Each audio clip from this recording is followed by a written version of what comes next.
Giving consumers what they want means giving them the flexibility, the control, the chance to do more digital more of the time, in combination with the physical touch points that they want to enjoy. Fundamentally, cars are still a hugely emotional purchase. Obviously, the second biggest purchase of the household behind the household itself. So we want to actually see the thing. We usually want to test drive it, all the more so if it's an electric car, because there's an awful lot of growth in that area. We probably even want to smell it as well as touch it. It's a tangible thing of great value to us, and we enjoy it. And so we should carry on highlighting the benefits of that physical side of the experience as well as the digital touch points.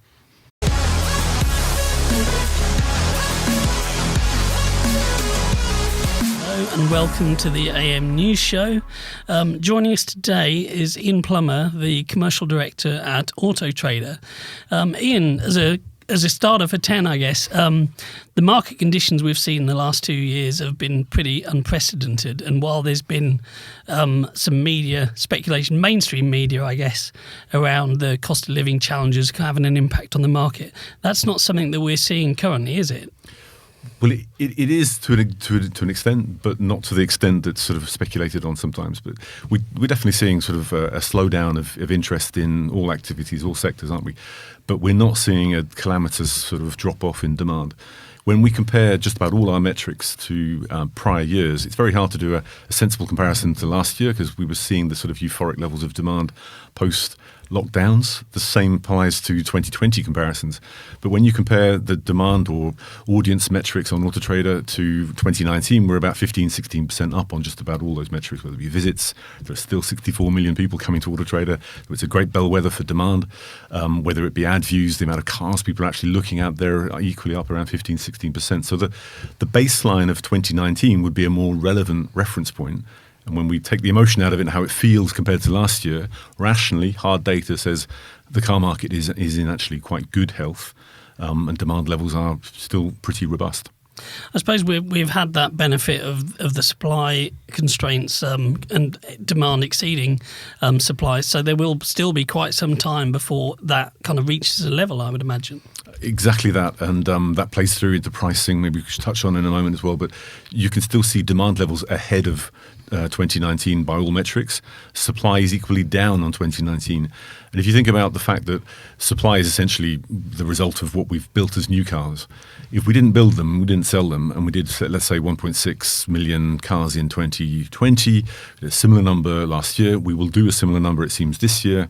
You've got a roughly 800,000 gap of cars that weren't sold compared to a typical 2.4 million market that we've seen on average years in prior times. So that means you've got an awful lot of people. A third of cars have not been bought by all those people. But of those, a third of cars less are flowing into the 1 year, then 2 year, 3 year old park. And the 1 to 3 year old park today is a third lower than it was pre-pandemic because we didn't build the cars. You can't make a 3 year old car. So that problem, if you like, is going to stay with us. And because it stays with us, almost that's a good thing because the market is more driven structurally today by supply issues than demand issues. Demand is still pretty healthy, but it's that lack of supply which flows through into some sales impacts as well. When we look at the sales numbers for the last quarter, for example, the areas where the market was slightly down were the 0 to 5 year old cars. They were around 20% back on prior years. And the market was up, though, on the cars that were 5 years plus. So there were, like, say, 15% more cars in those segments, and there were 15% more sales. So where there are stock pockets of healthy available supply, there are good sales, and the reverse supplies where there's lack of newer, more recent 0 to 5 year old cars. And as tends to happen, I guess, when the used car market becomes kind of quite strong and the new car market less so. We've seen franchise dealers move again into slightly older cars because of that, because they need to retail stock. Are you seeing that with the kind of marketing that they're doing on the site, and that they're trying to tap into a broader base of customers? Definitely. I mean, the whole market is getting older. The park is getting older. The cars that are advertised equally are therefore getting older. So we're seeing that with the independents that are stocking typically some older vehicles already. Their average age might have been 7+ years, and now it's more like 8+ years. But the franchise dealers were stocking cars that on average were around 2 years old.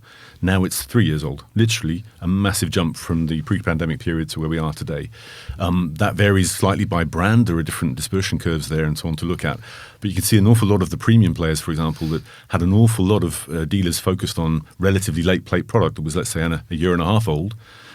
They are now sort of seeing the benefits of getting a bigger distinction between their used car profile of stock and customer and the new car customers that they're seeing. So getting up to 3 years is good for them. The challenge sometimes for retailers to stock these older cars because they need more reconditioning. They're a different profile of vehicle. They're slightly harder to sell for a salesman used to selling a perfect new car that's got no scratches and a pretty perfect used car that's got no scratches and so on. So it does need a different process. But that's reaping dividends, I think, for the retailers, but also for brands. Because if brands see a bigger retention rate of their cars within their own networks and more of the older vehicles kept there, they're likely to see a slightly higher sales number, which means a slightly higher RV number. And it's the RV strengths in the market as well today, which are, I think, a reason for optimism because they sustain the continuing trend that we're seeing of healthy market trends, basically. Absolutely. We haven't yet seen OEMs kind of adapting their used approved programs to take account for a slightly older park, though, I believe. Is that the case? Or have you seen some movement out there? Typically not, no. And I think what they really need to do most is advertise their approved used car programs. We've done some research which shows that consumers really do value the content of those programs, massively so when they're backed with things that have happened more recently, such as retailers communicating things like their money-back guarantees and their test drive periods that you can extend for without any sort of commitments and so on. The kind of things that really worked when the doors were shut, the forecourts were out of bounds, and retailers had to sell at distance. They've carried on doing that now. You ally that with the strength of the manufacturer's warranty and the number of checks that you'll do in the vehicle, the reassurance that gives, that's a really strong proposition. And it can be ahead of anything that any of the other players in the market can do at the moment, including those that are the most active advertisers out there that are pushing those messages and actually inspiring, I think, good confidence from general car buyers, which is a good thing for the industry. But approved used car programs, if you start fiddling around with different things for different ages, I think it can become very complicated. I think if you've got a car that just doesn't fit the profile, well, it doesn't fit. In the same way that franchise dealers today are also benefiting, as you mentioned earlier, Tim, from selling some non-franchise vehicles. That's one of the things that's clearly compensating for the gaps they have of less available 0 to 3 year old cars and the fact that they're remarketing partners who are essentially principally the brands and the finance houses that they work with simply don't have the vehicles to give them. So they have to go out looking for vehicles, and a part exchange of a different brand, they're keeping hold of it, which is a healthy sign, I think. I was speaking to Darren Martin about trends towards the end of the year and going into next year. There was a strong suggestion that next year could be really strong because it's that 3-year gap between the start of COVID when, of course, registrations took a real dip. And we go back into that supply and demand cycle. Is that something that you guys are predicting, buoyant prices and still, regardless of, to an extent, what happens economically, there will still be that disparity which will keep prices up and demand high next year? Well, we do try to avoid predictions on prices and talk to the data that we see today and how things should pan out from a data-based sort of point of view on things. But if you look at the metrics of supply and demand today and assume that there's no likelihood from everything we hear from brand partners and so on that supply is going to come surging forwards of new cars, and an awful lot of the cars that are going to be built in bigger numbers, because there are some more healthy production outlook figures out there, will probably be delivered to people who are sitting in an order bank and have been there for 6 months already and will finally get their car in another 3 or 4. So we'll be satisfying existing demand. That's good for the market because hopefully there'll be continuing demand for new orders as well. That will create a remarketing opportunity because those cars that are given to, let's say, a part exchange, a retail customer will enable a new part exchange to come in. But equally, if we can finally give some cars to rental companies who've got 3.5-year-old, 4-year-old vehicles instead of 6-month-old vehicles, their returning models can come back into the market and create new used car supply again. So there is, I think, good reason to be positive on that because, as I've touched on earlier, where there are good sources of supply, there are good, healthy levels of sales. So we can free up some of that supply without it going too far. It doesn't look like it's going to go leaping forwards. Then I think that does, as Darren said, augur well for next year. Absolutely. I mean, one of the things we've touched on already is, the aging nature of the car park. we saw through COVID that many retailers were starting to adopt online sales, above and beyond what they'd ever imagined they could do previously. Is this older car park slightly jeopardising that because of the demands on PDI and maintenance, and perhaps, people who are buying online want a product that's, very, very much reliable and as seen on the... Is it putting those things at risk? I honestly don't think so, no. We do see a slight difference in terms of the propensity of a consumer to think that they could buy a car fully online if it's brand new than used. But within used cars, I think we've done, as an industry, a whole load of great work in the last years to build confidence and transparency in the car buying process. So if you consider pricing, for example, we have price indicators, of course, on Auto Trader. So if you can believe that the price indicator is a fair reflection of the reality and that you can see that the car you're interested in is fairly priced, all the more so if you then don't have a haggle process, the price advertised is the one that you're then offered when in retailer, you believe much more in the whole, the confidence level of that car and the process around it, and the retailer behind it grows.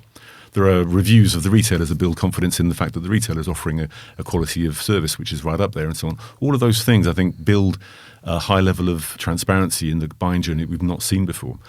And this point around having pricing that you can believe in, I think, is probably the biggest thing. People don't want to be conned, and they don't want to have erroneous information either. But if the price is actually the one you're going to pay, and if the information is up to date, and we've done a lot of work in terms of trying to provide backbone data into our retailer partners that enables a much simpler updating of systems so that you're never seeing, or at least much less likely to see a car advertised that's actually no longer for sale or already reserved by another customer, then you trust in that process, and you're just as likely in reality to go for a slightly older used car on that basis than a new one.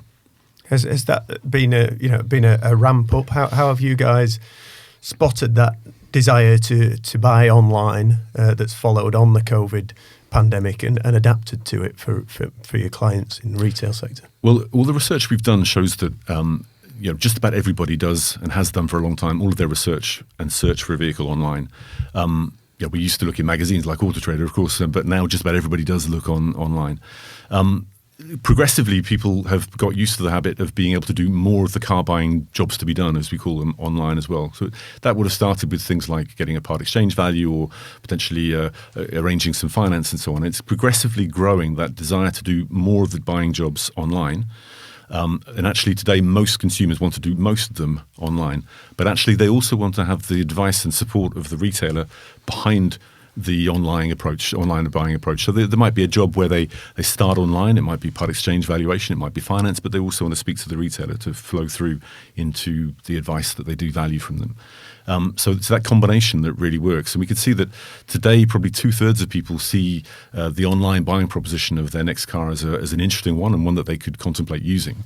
And as many as 1/3 consider that will be the way that they buy their next car.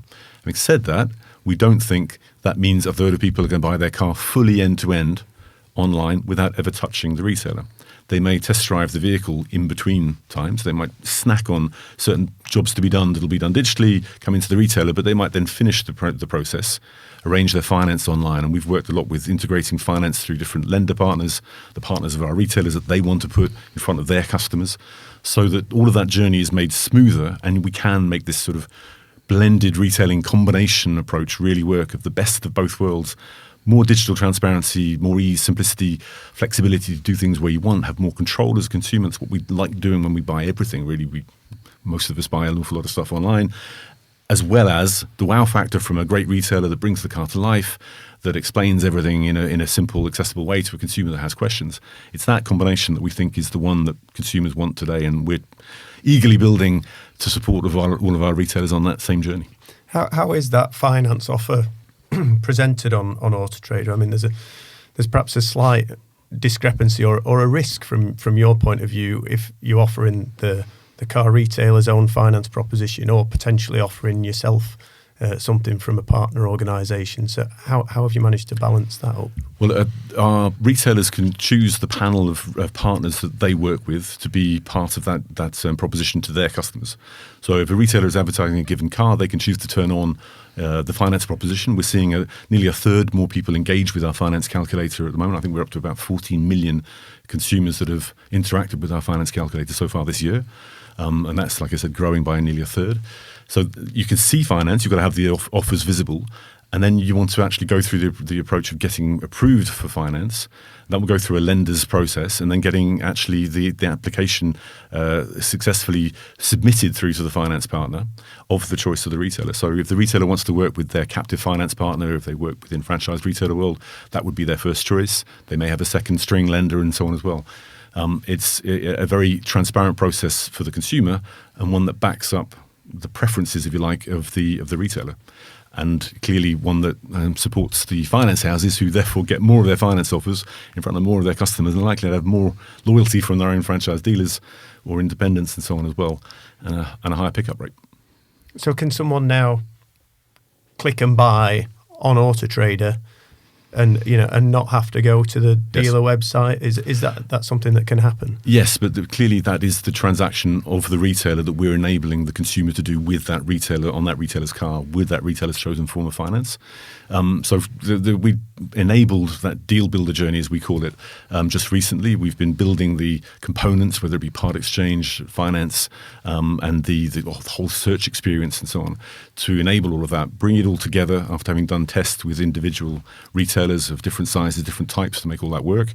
And for example, in August, we had our first confirmed order was a lady who I think ordered, a Volkswagen Golf, if I remember rightly, at 1:15 a.m. and picked up the car the next day. So it's pretty fair to say that may or may not have been incremental, to be fair, to that retailer. That car may have been bought by that same consumer anyway.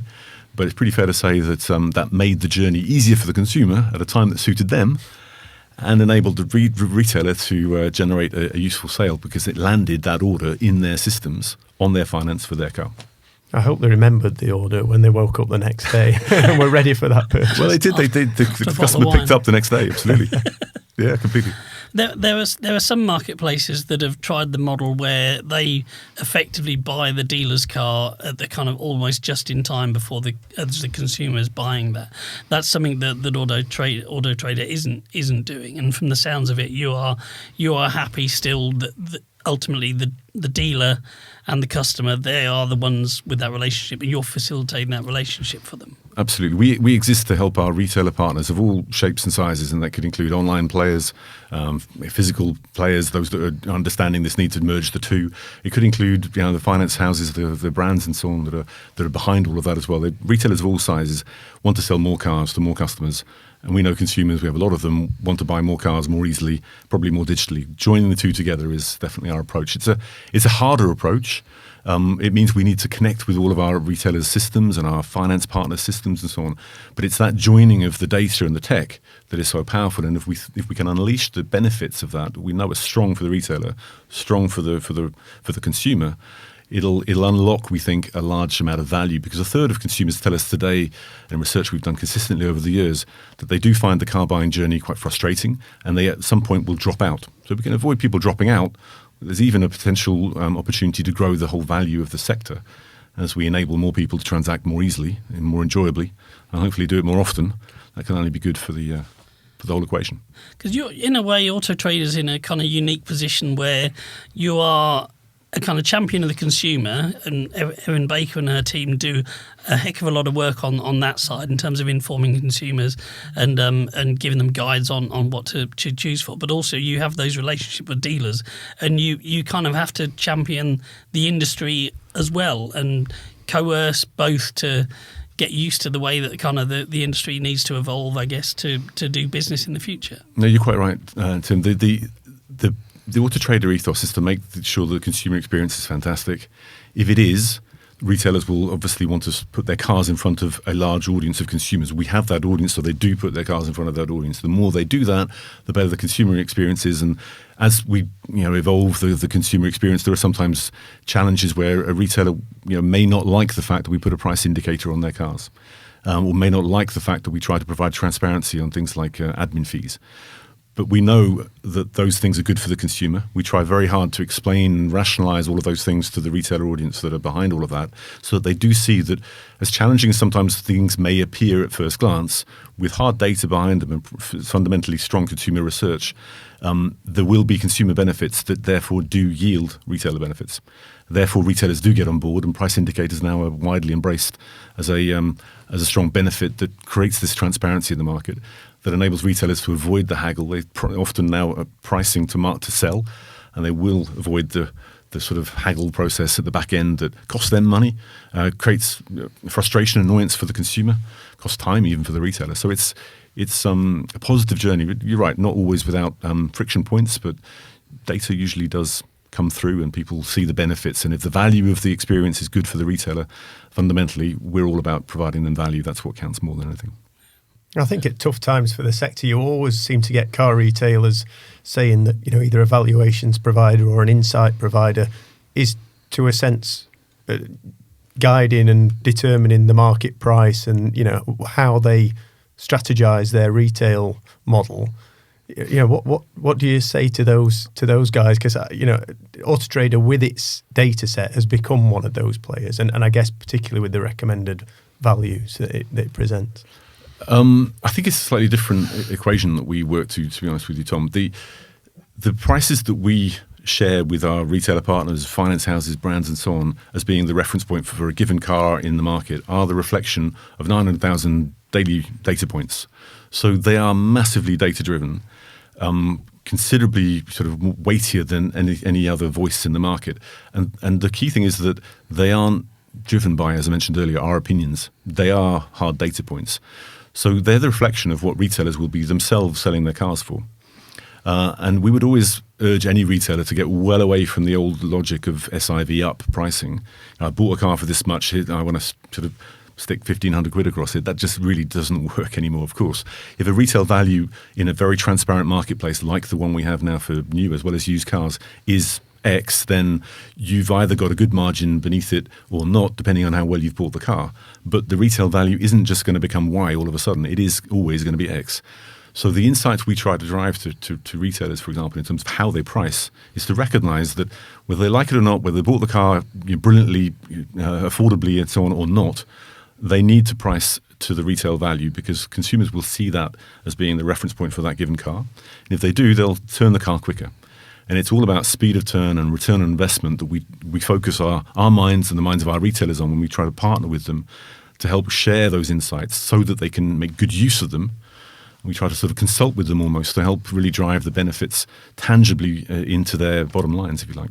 Is there a risk that could disincentivize retailers who really prepare the cars to the utmost level and then sell at a recommended value? There's a risk that people might take shortcuts and still achieve or try and achieve the same price.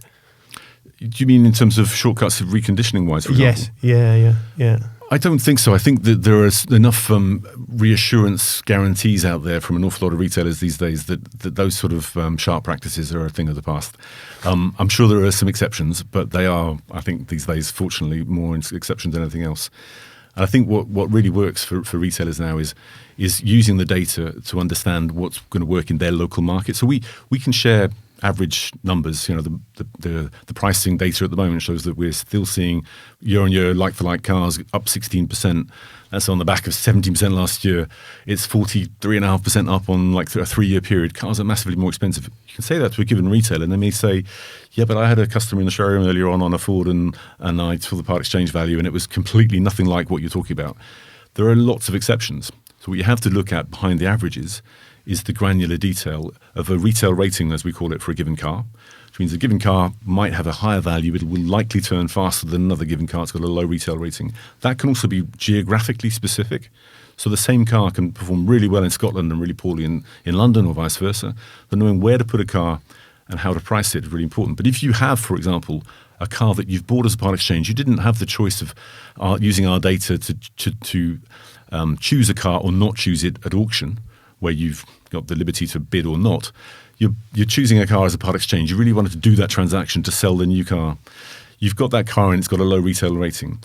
if that retail rating tells you that in theory that car is not going to sell for 90 days, if you don't do absolutely everything from day one to maximize your chance of selling that car, then you're looking from day one at your likely overage car. So you have to merchandise it like crazy, as you were saying, and you have to price it to market. If you've got a car that's got a really high retail rating, you could be a little bit more opportunistic about the pricing. You still need to be on your money for the merchandising, though, of course. How much difference can it make, that geographic knowledge in selling a car? I guess it can generally speed up your stock turn significantly if you know exactly what market you're catering for. It can change a lot. It can have a huge swing factor on a given car. I was looking at an example today in a meeting with some customers of a BMW 4 Series hybrid that had a very low retail rating in London that would suggest that it would probably turn in about 150 days. In Scotland, it would be more like at 40, that particular car. And that will always be the reflection of the fact that it could be that there are lots of those cars, therefore a high supply in London, or it could be there's very low demand, or a mixture of both, and the opposite in Scotland. For a given retailer, if you're in London and you only have sites in London and you've got that car, not much you can do about that. You just got to try and make sure you do work those basics as much as you possibly can. If you're a finance house, a leasing company, a larger retailer group, you can, though, decide, actually, I'll move that car and I'll put it where the demand is better.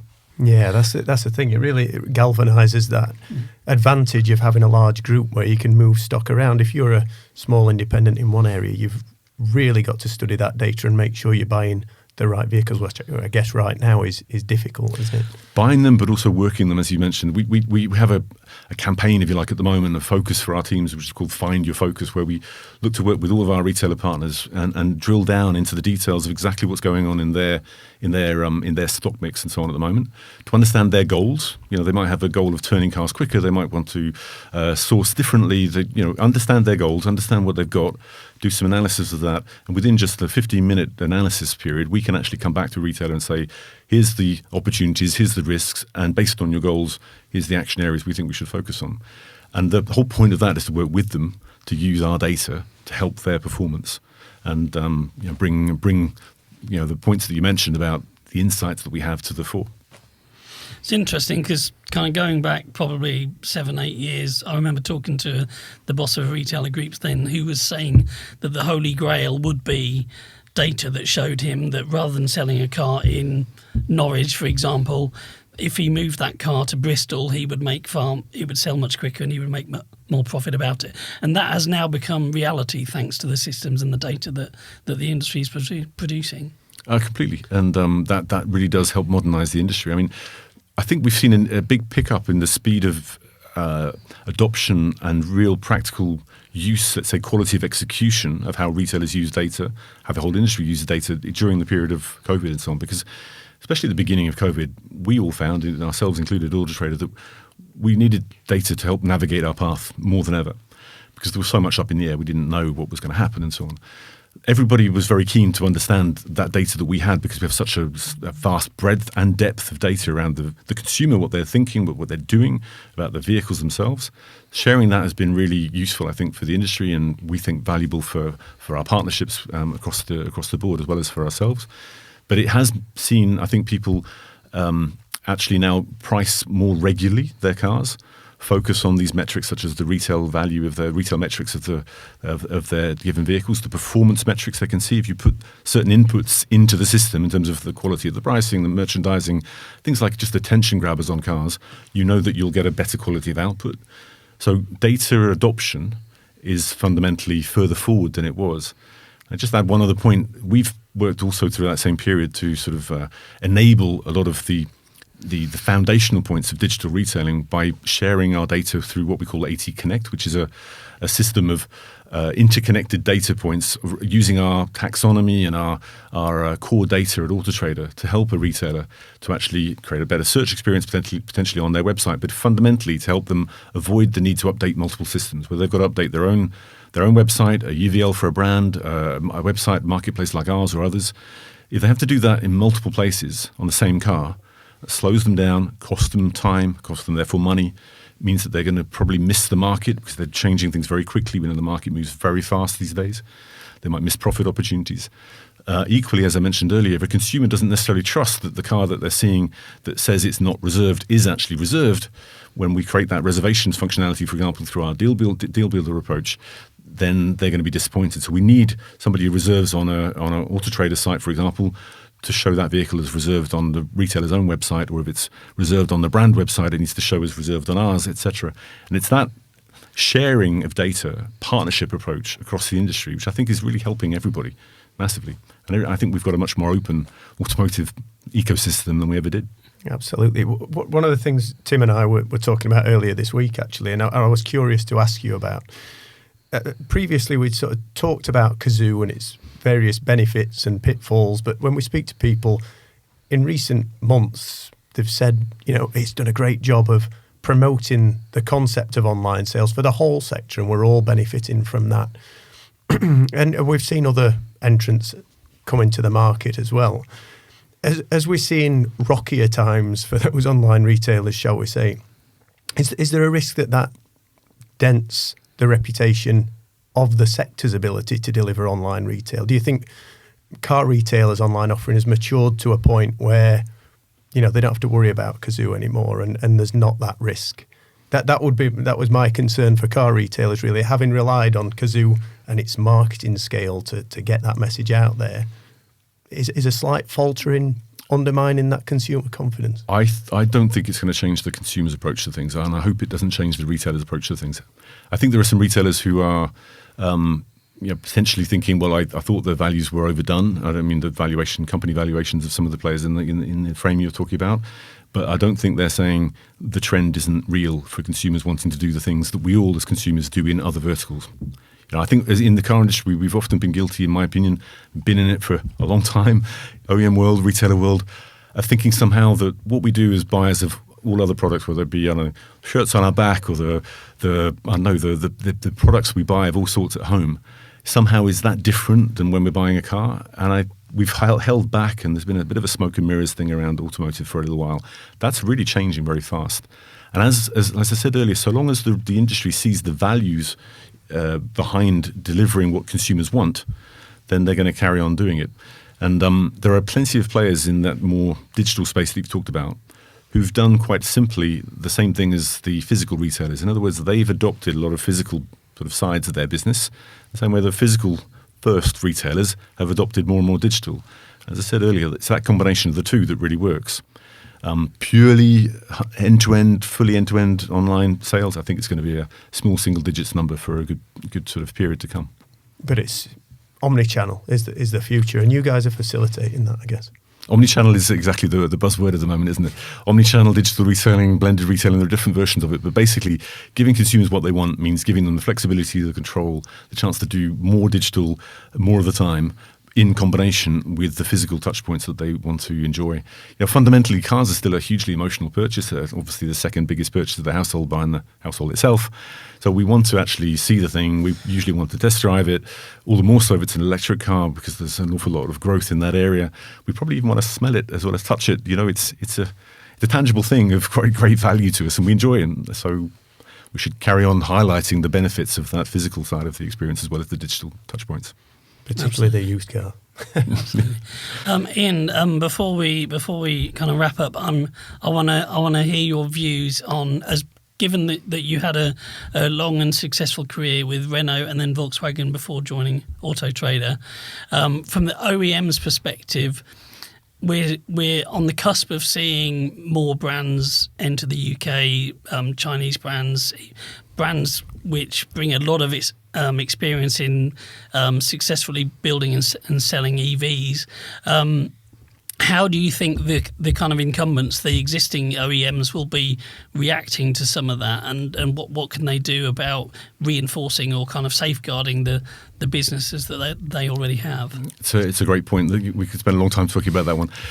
I think, first of all, it's important to recognise there are an awful lot of them. There are around 25 brands that have said they're coming from China, America and so on into Europe just in this last year. I think about 15 or 16 of those have already talked specifically about launch plans in the UK. The others will no doubt come. We have an earlier cut-off for EV vehicles than many of the European markets, aside from Norway, obviously 2025, and a few Scandinavians. So there's a high likelihood that they'll come to the UK.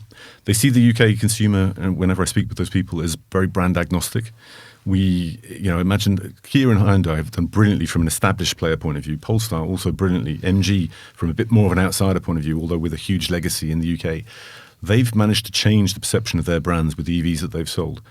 But if you look in Norway, around 20% of the sales in that market are newcomers, including Tesla, Polestar and so on, but all this the likes of an XPeng and so on coming from China more recently. So they're taking 20% of that market. Our own simulations would suggest that it's likely that those new players, will take 20% of the future new car market. They have some great product. They tend to sit either at the high end. Lucid is a lovely product, an American-based, very high-end product, high value. But also, and what I think is most important, at the lower end of the market. And this is probably the biggest challenge for the incumbents. Most of the incumbent OEMs, established players that I see present here in the UK and in Europe, haven't yet nailed how to successfully build, launch, and sell an affordable city segment or hatch segment car. When MG, though, at the moment, are preparing the launch of their MG4, which I think looks like a fantastic car, and is significantly more affordable than its competitors in the same sort of size and brackets of comparability that we could imagine. That looks like a potential game changer, and obviously it's coming back from China. If more of those new players from China come into that segment, they really can take off, because I do think there's a bit of a back door being left open there because of the affordable challenge of building those cars to a price point that works for the established players just now. We need the battery prices obviously to come down, and hopefully they'll be able to respond accordingly. But that would be, I think, the biggest challenge for the established players. And it's interesting that we for years we talked about Hyundai and Kia squeezing the middle players, the mainstream brands, and now actually we've seen them move up into that kind of middle brand territory, and now there are new brands that will come in at the bottom end that potentially will kind of do the same to those. Completely. Hyundai with the Ioniq 5, Kia with EV6 have done brilliantly. MG equally with the products I've mentioned. When we look at the demographic data of the people looking at those cars, whether they buy them or not, the intender looking at those vehicles is typically of a profile which would ordinarily have been the buyer of a nice German premium product. You can speak to a Kia dealer and they'll often say that the EV6 that they've just given to a consumer has enabled them to bring in a part exchange of a high-quality Audi, Mercedes, etc. So that is a challenge for the established players. When we look at the demographic data around who that person is, they generally are wealthier, their household income is higher, their household value is higher, and they're from a higher social category. One of the challenges, though, in the industry, although that's great for Kia and Hyundai and their average value is going up and the brand perception is massively improved, the industry challenge is still how do you get democratization, if you like, of electric vehicles? How do you get the mass market to buy them? Those that are buying them at the moment, if you imagine the sort of change curves, you've got existing buyers coming from the early minority, and we need the early adopters, and we need the early minority, the bigger chunk of people. We need to jump the chasm, if you like, to get the people from the mass middle thinking, yeah, these things are affordable, I can jump into one of those. Like most people today in all our data are saying they'd like to do that. But we need to make it easier for them to do that, easier to afford, easier to buy. We're trying to do a lot of work to make the search experience much simpler to compare an electric vehicle, to understand it in layman terms, but also then easier to charge. And we know that's the industry's biggest challenge, I think, right now. Yeah. We had James Hind in recently from CarWow talking about the role that they're going to play in selling new cars and the partnerships they're striking up with OEMs. Is there any door open for Auto Trader to take a similar tack, particularly with the new entrants? Yeah, absolutely. And there are new entrants that see digital routes to market as their sort of go-to in partnership in different ways, potentially with existing retailer partners or future ones. They don't usually look at a legacy network in the same way as we would consider that to be today. So that's definitely relevant, and we have a lot of interest from those parties. But equally from established players, I think they're all looking to do things in a different way. If you're an established OEM going through to an agency model, for example, not all are, but those that are, they'll need to generate visibility of their product, demand for their product, and we know we can play a hugely valuable role in that regard. We've got a new car proposition that's grown in terms of lead generation threefold since the beginning of the pandemic. So we fundamentally are able to provide insights, data that's really valuable to help pricing decisions, for example, of OEMs, but most importantly, drive awareness, head turning of the new product that's coming out, and then an always-on kind of digital strategy, create ongoing demand from an operational marketing point of view, which is, I think, going to be one of the biggest challenges OEMs will face in that agency journey. So hopefully we can help. I think so. Constantly evolving market, isn't it? Fast changing. Do you think there may be a traditional brand or two that will either exit the UK or like we've seen Mitsubishi do, exiting Europe, or even kind of disappear into the ether over time, given the pressure of this? Because you think back traditionally with the market, we had some clear market leaders who've seen their share erode, and we seem to now be a market of 40 plus brands, so much choice for consumers, even within their respective segments. But the days of a brand having double-digit share seem to be long gone, and I can't really see that returning for quite some time. What do you think on that?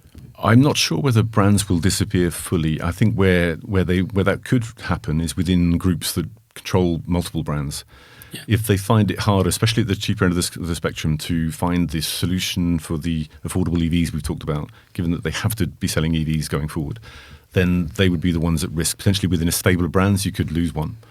But many of the established players are also partnering with some of these new entrants we've talked about in some form or another. It might be that they're putting big orders in, they might just be shareholding, they might be doing more of a formal joint venture and so on. So they will learn from those players, and potentially they'll add a brand, might lose a brand. I think things will evolve. And as our perceptions of these brands change, it'll be interesting to see what happens. But when you talk about the 40 or so players in the market, we do also see a huge value for choice of product. Obviously, in a marketplace, local auto trader would be a new, used, an ICE or an EV and so on. But choice, we need to try and simplify also for consumers. At the moment, they are a bit confused because they've got all these new brands. Even if you think of the existing brands, you've got a spaghetti jumble of numbers and letters of new products, whether it be IDs or EQs or IXs, R4, ZXs and so on. People get lost in all of this. You know, we work in the industry, we probably just about remember all of those things and know just about what they all look like. The majority of people don't, because what they knew for years, decades, was the 8 generations of Golf, the 8 generations of 3 Series, for example, or Focus. They've been around for 40 plus years, those cars. Everyone knows what they look like and what they do. And now we've got to get used to the new cars as well as the new jargon of kilowatt hours. So we're really trying very hard to simplify the jargon around things like kilowatt hours, help people understand if I want to charge my car for a quick charge for 30 minutes, for this particular model, how many minutes is that going to take me? Either on a fast charger, public one, or a charger at home. I can change the drop down and choose the type of charger I've got and so on. But that's a simple, accessible way to understand things that breaks out from this sort of very brand specific and very different from one brand to another. Kilowatt hours, 80% of charge, 80% of a given battery. How much is that? Well, I don't know in miles of terms, because each battery is a bit different. So we've got a huge job to try and help consumers navigate this period of change that's ahead of us. We've got used to buying ICE vehicles for so many decades, and happily so. And everybody that buys an electric vehicle is pretty happy with their product and would never go back. But we need to enable more people to understand, because there's lots of questions out there. Yeah, absolutely. Consumer and car retailer, I think across the board you've got a big job to do in help clarify and bring together the market. So. No, we do, and we try to take that very seriously and very fundamentally do it for the right reason. So our mission statement at Auto Trader is to drive change together responsibly, and each of those words is very important. Without sort of unpacking all of them, the together bit, the partnership I've talked about, which I think is massively growing across the industry and helping, sort of is enabling increasing value to the industry. If you think of just pricing at the moment, and pricing we've talked about already is hugely higher than it was. By sharing the insights and so on, we've helped actually make sure that people didn't cut prices at a time when potentially that could have happened way back a couple of years ago. The sector now, even if there's, let's say, 13% fewer sales last quarter than the year prior, given the price of the vehicles has gone up, the value of the sector is significantly higher. So partnership, fundamental, but responsibly means doing things in the right ways, and it means in particular doing things in sustainable ways. So we see an important role at Auto Trader in sharing the journey towards electric as being an essential part of what we do, but what we think the whole industry needs to do in a sort of gradual, obviously measured way. Not everybody needs an electric car today, for sure. Many people are diesel is the best solution for them still today. But we also see that the journey towards sustainability is fundamentally important. We've partnered with a non-profit organisation called the Carbon Literacy Trust, and have rolled out the carbon literacy training behind all of that to our teams a couple of years ago. We're the first FTSE 100 company to be considered carbon literate because you need a certain percentage of your workforce to have gone through this day-long training. And we've been sharing that ever since with all the industry partners that are out there. We've devised an automotive-specific toolkit with help from many retailer partners and brands, the likes of Lookers and Marshalls and Nissan, Vauxhall and so on, got behind this program. And now it's being spread across the industry. Because we think that actually everybody in the industry, in the car industry, feels proud of the industry, probably wants to feel like part of the solution to the sustainability issues that we all face, rather than seen externally or even internally by themselves as part of the problem.